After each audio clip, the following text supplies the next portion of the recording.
Muy buenas tardes amigos y amigas, nuevamente aquí en su programa El Observatorio Ecológico, lunes 25 de mayo, iniciamos de esta manera. El municipio de Oruro dejará de aplicar la cuarentena rígida y va a ingresar a la dinámica a partir del lunes 1 de junio, tomando en cuenta que la ciudad ahora está en la categoría de riesgo alto. Esa ha sido una de las principales conclusiones que se ha generado de forma consensuada entre diferentes instituciones a través del Comité de Operaciones de Emergencia Departamental, el COE. Por tanto, esta semana previa va a servir para preparar la aplicación de este nuevo mecanismo sanitario, por lo cual va a ser importante, ahora más que nunca, aplicar el tema del distanciamiento social. Seguramente mucha gente va a salir al banco, al mercado donde existe mucha aglomeración de personas, y en eso cada uno de nosotros tiene que actuar de manera conciencial.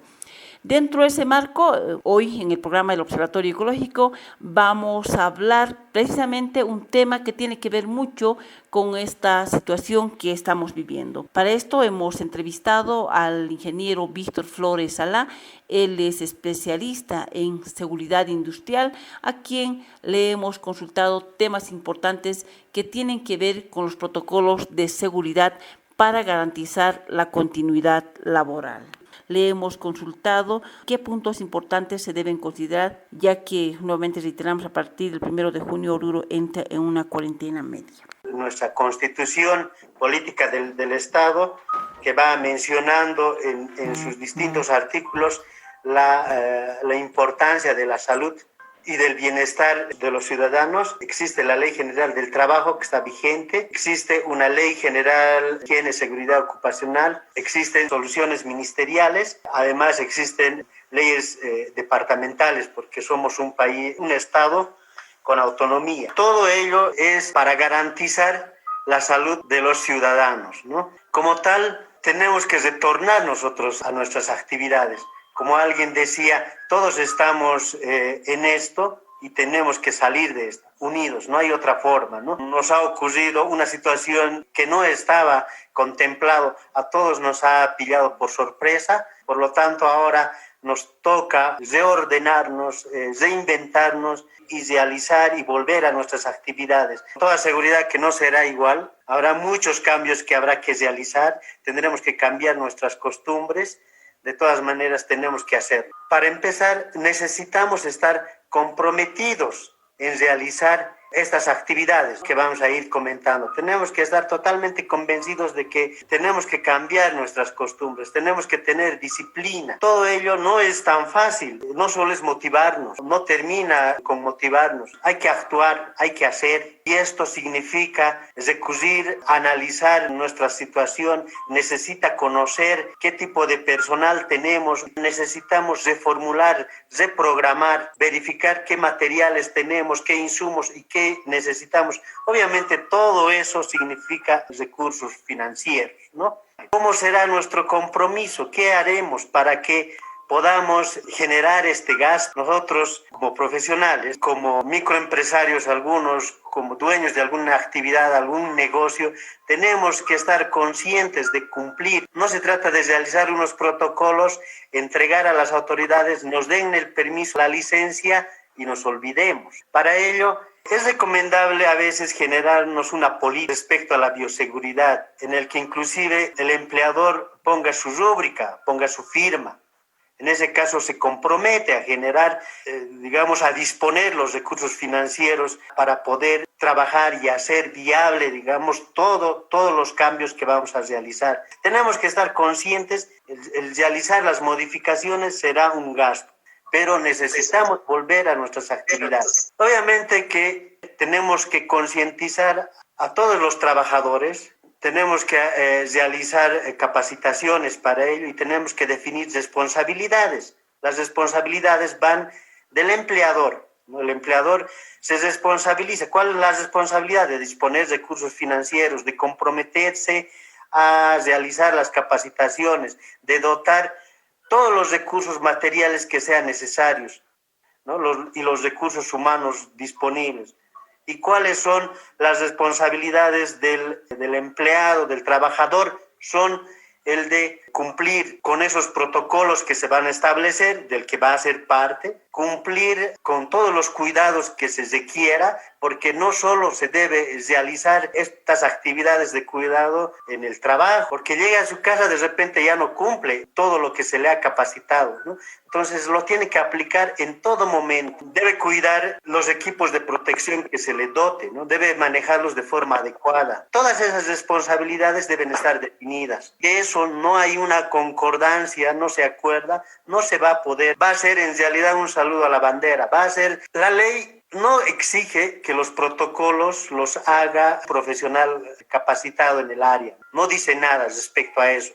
Lo que significa que todos podemos preparar el protocolo, sean de cualquier área. Puede preparar uno de recursos humanos, podría ser uno de producción, podría realizar tal vez el propietario. Si tiene y dispone del tiempo necesario, lo puede hacer, ¿no? Ahora vamos a dar todas las pautas para él. ¿Qué se debe hacer para iniciar, para realizar los protocolos, para empezar, para el reinicio de las actividades laborales? Lo recomendable es realizar unas encuestas, unos files de cada persona, de cada trabajador, de todos, absolutamente todos deberían estar, en el que debe estar incluidas sus condiciones de salud. Por ejemplo, si tiene diabetes, hipertensión, alguna enfermedad cardíaca, incluso obesidad, o si es mayor de 65 años, se le debe reconsiderar el retorno al trabajo. Es decir, sí puede trabajar, pero se le debe modificar. De repente, como en Bolivia ha salido el teletrabajo, de repente de acomodarle en algún sector donde no exponga, porque es una persona vulnerable. Entonces, lo que en inicio se debe hacer es hacer un file por cada persona, ¿no? Verificando su estado de salud, inclusive el intrafamiliar, es decir, si en su hogar hay personas vulnerables, si hay personas mayores, 65 años, que si él se contagia, lleva la enfermedad. Si hay niños menores de 2 años, si él se contagia, lleva la enfermedad. Si hay personas embarazadas, todos esos datos de inicio ya se deben conocer. O si él ha sufrido anteriormente, 2 semanas antes, si él ha sufrido alguna enfermedad, si él ha sido, que nos dé indicios de alguna supuesta enfermedad. Entonces se debe conocer para que pueda reingresar a sus actividades laborales, su reingreso sea confiable. Una vez que se tengan los datos, esta etapa nos daría tiempo a estar investigando todos esos datos de cada uno y hay que ser muy conscientes en ello. Teniendo ello completo, se puede pasar a la descripción del puesto de trabajo. Esta es una parte muy importante para realizar el diseño de los protocolos de bioseguridad. Entonces, hacemos la descripción del puesto de trabajo. ¿Qué podemos hacer? Realizar los diagramas de flujo de inicio para ver. Pero estos diagramas tienen que ser bien detallados para que podamos saber qué actividad se realiza. Inclusive tendría que estar descritos los tiempos. Se puede hacer diagramas de flujo con puros bloques, ¿sí? Entonces, en el que se describe cada una de las actividades.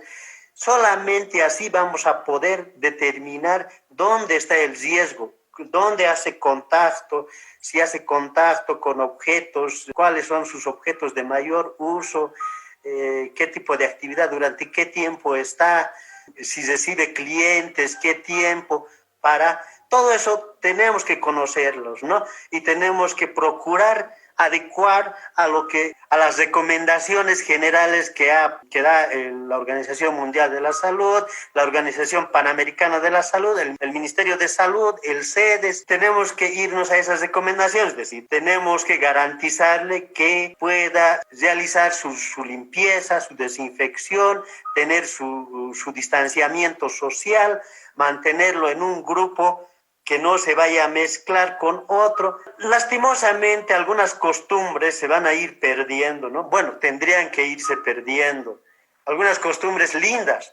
Por ejemplo, muchos al abandonar el trabajo esperaban a un compañero. Bueno, es lindo irse en grupo, salir en grupo, ¿no? Esas cosas ya tendrían que ir desapareciendo, ¿no? Procuraríamos, digamos, buscar siempre el distanciamiento social. Si hay que acompañarnos bien, hay que procurar mantener la distancia, ¿no? recomendable. Todos esos datos deben estar descritos en un diagrama de flujo, ¿no? De cada actividad uno del puesto de trabajo. Además, vamos a conocer de inicio, vamos a tener, ya dijimos, ¿no? Vuelvo a lo anterior, las condiciones iniciales de salud, de su familia, dónde vive para ver si toma vehículo, viene en su vehículo propio, viene en bicicleta, a pie. Todas esas condiciones deben estar, formulario de condiciones iniciales, formulario, file, qué sé yo, algún documento en el que se describa todo lo que sea referido al trabajador. Y recién pasaríamos al puesto de trabajo detallado, ¿no? ¿Para qué nos sirve un flujograma de sus actividades? Los diagramas de flujo ya podrían inclusive determinar y tomar algunas medidas, porque digamos, se podría tomar 2 o 3 diagramas de flujo, porque 2 o 3 actividades diferentes, no todos hacen la misma actividad, estamos hablando de actividades pequeñas. Sin embargo, para actividades mucho más grandes, donde haya más personal, donde haya mucha gente, se tendrá que recurrir al IPER.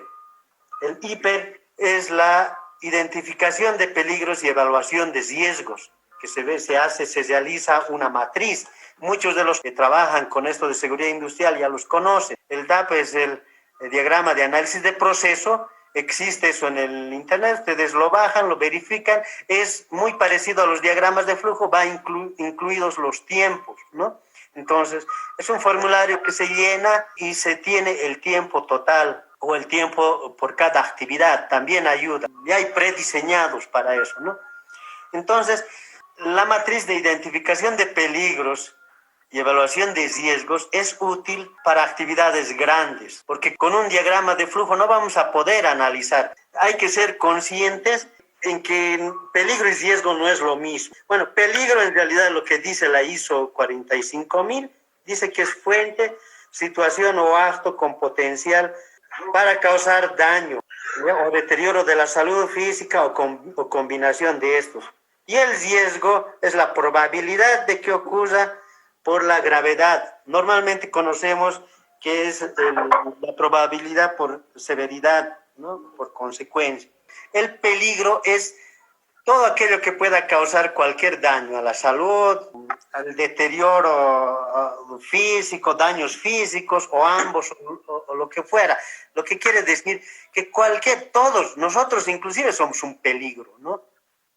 Una silla en la que estoy sentado es un peligro. Todo es un peligro, los cables, qué sé yo, la computadora, todo es un peligro. Y el riesgo, entonces, es la probabilidad de que ocurra de que ocurra el daño. Entonces, esas cosas se ponderan. Las ponderaciones son como uno las desea, ¿no? Obviamente, las OSHAs recomienda 4 niveles de riesgos, ¿no? Las OSHAs que es una norma internacional. Bueno, hablando de normas, de normas internacionales, en el país no se han publicado muchas guías. En realidad solamente están saliendo resoluciones ministeriales autorizando a ciertas actividades a iniciar trabajos, lo que nos da cierta libertad a recurrir a otras normas. En realidad, yo les recomiendo a la gente que quiere iniciar a hacer los protocolos, bueno, hacer esto primero, ¿no? Verificar el inicio, hacer un diagrama de flujo, un diagrama de procesos y guiarse con alguna norma, no cualquier información, mejor si son normas internacionales, como de las OSHAs que recomiendan, ¿no? Ciertas. En la segunda parte del Observatorio Ecológico vamos a continuar hablando acerca de los protocolos de seguridad para garantizar la continuidad laboral. Mientras tanto, esto que dice Radio Pío 12 también es importante. En la segunda parte del Observatorio Ecológico vamos a continuar hablando de los protocolos de seguridad para garantizar la continuidad laboral, cómo esto se aplica y quiénes deben cumplir. ¿Quiénes lo van a poner en práctica? Todos los que realizan actividades en la fuente de trabajo, ¿no? Nuestra fuente de trabajo. Solamente, o sea, los protocolos no es para el que está elaborando. Y el que está elaborando no puede realizar un protocolo porque ya conoce cierta actividad. Tiene que hablar con el que realiza la actividad, ¿no? Tiene que estar en contacto, en comunicación constante con el que realiza la actividad, porque será de del que realiza la actividad de quien se referirán en los protocolos. Entonces vamos a hacer protocolos en donde hay que hacer. Estamos hablando de protocolos de bioseguridad. Entonces habrá que hacer protocolos para el trabajo, para la limpieza, protocolos para recibir al cliente. Vamos a tener que realizar protocolos para entrega de documentación, protocolos para recepción de documentación. Vamos a tener que cambiar nuestra forma de ser. Por ejemplo, hay algunas cosas que no es necesario que se hagan inmediatamente. Me refiero a ver, por decir, la secretaria que recibe todos los días documentación, de repente puede generarse un canastillo, ¿no? Es una idea, ¿no? Un canastillo, no sé, algún recipiente donde al que le entrega le indica que coloque en ese sitio. Entonces, sabemos que está recibiendo documentación en papel o cartón, ¿ya? Nosotros, obviamente, tenemos que conocer a nuestro enemigo, ¿no? Estamos hablando del SARS-CoV-2, tenemos que conocerlo. Sabemos el tiempo de estabilidad, los tiempos en el acero inoxidable, en la madera, en el papel, en el plástico. Creo que el plástico está más tiempo. Entonces, ya se tiene esos datos. Con esos datos se va y se dice al señor que deja, o al que nos deja, al mensajero, por decir, que nos ha traído las facturas, le decimos que lo deje y lo dejamos 24 horas. Al siguiente día lo podemos recién archivar, ponerle donde corresponda. Podemos hacer ese tipo de actividades, ¿no? Estamos hablando de los protocolos dentro del trabajo, que hay que realizar los protocolos de cuidados dentro del trabajo, o sea, de cada actividad, de cada trabajador, en cada sitio de trabajo. No hay que descuidar absolutamente nada. Si es una persona que se dirige, que hace tratos con el cliente, se tiene que encontrar, tiene que saber que tiene que mantener por lo menos el distanciamiento social estipulado. En Bolivia dice 1,50 m. Los estudios indican que en algunos sectores dicen 1 metro, pero parece garantizado considerar nomás lo que las OSHAs indicaba, 1,80 aproximadamente, creo que eran 6 pies, 1,80, que son casi 2 metros, ¿no? O sea, considerar mejor 2 metros para garantizar. Entonces, la persona que sale afuera, se encuentra con el cliente, yo conozco personas que viajan, tienen que tener sus protocolos de trabajo, ¿no? Tienen que tener protocolos de trabajo manteniendo todo lo que las guías que indican, el lavado de manos, entre el lavado de manos y el alcohol en gel, obviamente es mucho mejor utilizar el jabón, no tanto así el alcohol en gel, porque la grasa con el jabón se saponifica más. Sabemos que tiene una película de grasa por el que es vulnerable el virus. Y obviamente nosotros les decimos que se cuiden,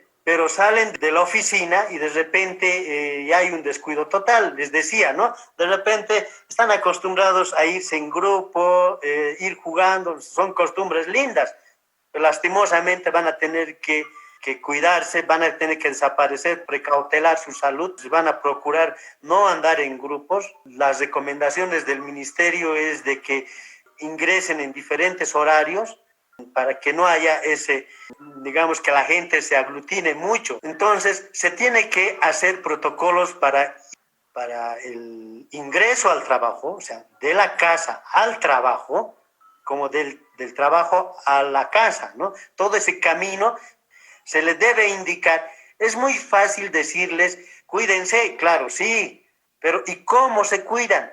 Bueno, seguramente que han escuchado por todo lado, por todas las recomendaciones que hay en la tele, en todo lado.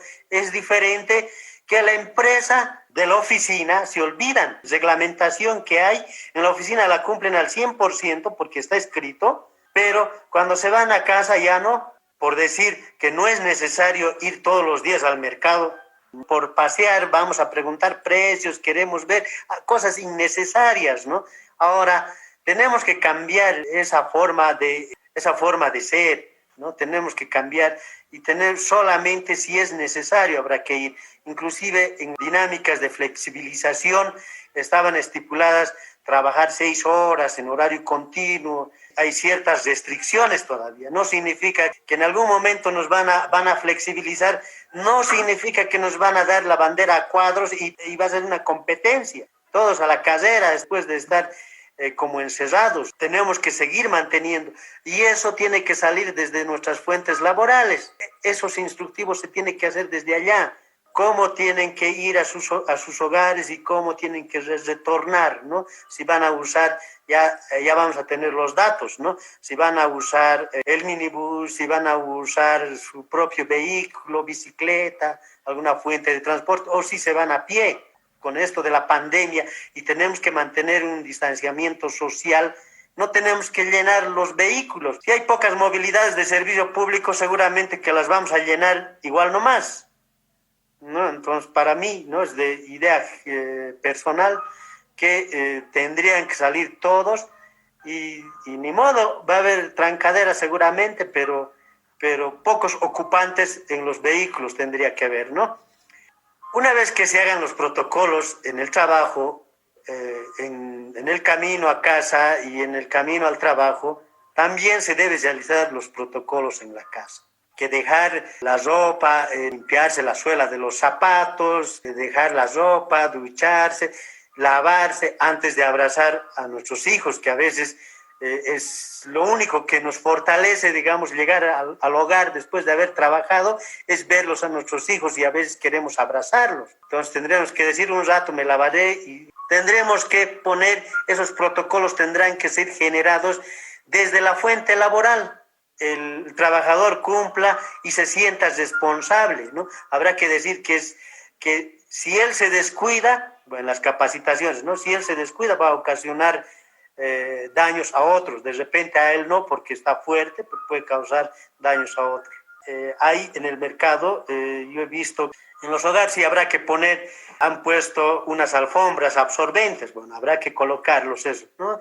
En las oficinas igual, porque ahora han prohibido los túneles y con razón, porque las normas internacionales nunca recomendaron el uso de los túneles. Con seguridad que hace daño el cloro al organismo, ¿no? Además de que en Bolivia no hay entidad que vea las concentraciones, no hay formas de verificar, no hay guías y cada quien lo hacía como podía. Estamos realizando un protocolo solo para viajes, entonces diremos el alcance del protocolo contempla a las personas que realizan viajes en tal actividad de tal a tal lugar. Entonces se delimita, ¿no? Porque no significa que un protocolo va a ser usado para todo. No funciona así. El protocolo hemos dicho, es un procedimiento secuencial. Los protocolos son una especie de traje. Es decir, si yo tengo un traje, es sinónimo de protocolo, digamos, ¿no? Y le doy a otro amigo que es muy alto, seguramente que no le entra, ¿no? Un protocolo tiene que ser hecho a la medida de la actividad. No puede ser un protocolo realizado de forma, copiado, ¿no? En su totalidad. Sí se puede copiar algo sustancial, algo relevante de otro protocolo que estaba descuidando en realizar, ¿no? Algún término que sí encaja en mi actividad y yo no lo consideraba. Digamos, tiene que tener responsables. ¿Quién se va a hacer cargo del protocolo, ¿no? De verificar que esté cumpliendo los protocolos, tiene que haber nombres. Si no, no tiene sentido escribir un protocolo que no haya responsabilidades, ¿no? Un protocolo cualquiera. Pero si ya está escrito el nombre y esa persona es encargada de cumplir ese protocolo y de verificar ese protocolo, hay otra persona de verificar, entonces ya ese protocolo tiene forma. El municipio de Cochabamba está publicando muchas guías. Son imágenes que hemos visto, ¿no? Lavarse las manos 20 segundos, 30 segundos, lavarse los dedos, entrelazar los dedos, lavar de izquierda a derecha, así, va indicando con dibujitos. Entonces, esas son las guías, ¿no? Tiene dibujos. ¿Qué pasa? Hacemos un protocolo en una obra de construcción y dile al trabajador que lea. Y muchos de la gente que trabaja en construcción, no tienen la costumbre de leer mucho, así que seguramente uno va a fracasar queriendo que aprendan. Pero si le ponemos dibujitos, puros dibujos, en este caso guías, sí, ¿no? Sí, se va a fijar, va a poder ver, va a poder aprender sin memorizarse los pasos que hay que seguir. Entonces las guías sirven para eso, ¿no? Acá tenía mención, hay guías de lavado, de desinfección. Hemos escuchado al ingeniero Víctor Flores Salá, quien nos ha explicado de manera muy amplia acerca de estos protocolos de seguridad para garantizar la continuidad laboral. Nosotros nos despedimos hasta el próximo lunes. Estaremos nuevamente trayéndoles más noticias referente a esta temática. Infección